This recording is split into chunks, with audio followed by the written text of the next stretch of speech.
তাহলে 26 সাল না, নেক্সট ইলেকশনই আমরা ক্ষমতা আসবো ইনশাআল্লাহ। ঐক্যবদ্ধভাবে এনসিপির পতাকা ধরে আসার জন্য আহ্বান রেখে আমরা কোশিশ করছি।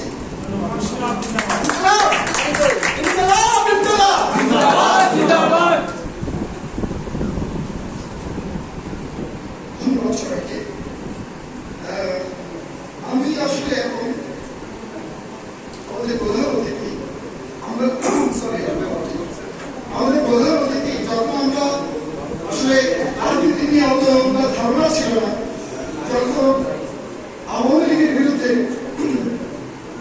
আমরা অতটা কথা বলতে পারিনি, আমাদের প্রধান অতিথি একা একা বিভিন্ন সময় বিভিন্ন জায়গায় ঢাকা ইউনিভার্সিটি টিএসসি আমরা দেখেছি সে একা একা সরকারের বিরুদ্ধে কথা বলেছে, একা একা সে রিস্ক করে নিয়েছে। আমি মঞ্চে আমাদের প্রধান অতিথি জনাব আরিফুল ইসলাম আদি ভাইকে স্বাগত জানাবো, যিনি আমাদের জাতীয় নাগরিক পার্টির সিনিয়র আহ্বায়ক এবং ঢাকা মহানগর উত্তরের প্রধান আহ্বায়ক জনাব আরিফুল ইসলাম আদি ভাই। বিসমিল্লাহির রহমানির রহিম।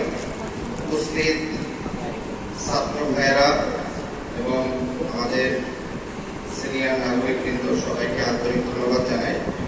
এখানে অধিকাংশই আমার কাছে মনে হচ্ছে আপনারা শিক্ষার্থীবৃন্দ উপস্থিত আছে, বিশেষ করে ছাত্র শক্তির ভাইয়েরা এখানে উপস্থিত আছে।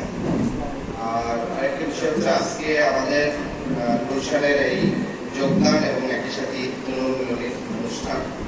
একই সাথে মনে রাখতে হবে আজকে কিন্তু আমাদের 5ই জুন বিশ্ব পরিবেশ দিবস।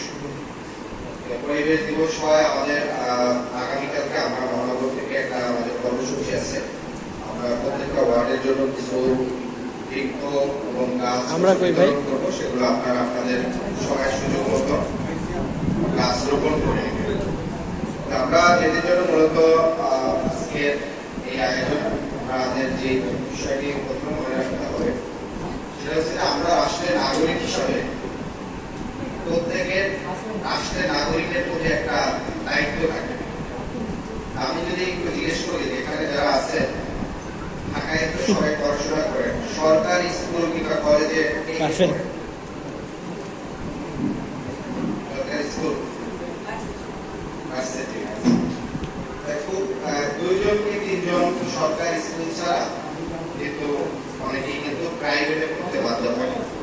অর্থাৎ ঢাকায় যে পরিমাণ জনসংখ্যা, প্রত্যেকটা ওয়ার্ডে থানায় যতজন লোক বসবাস করে, যত শিক্ষার্থী আছে, সেই অনুপাতে ঢাকায়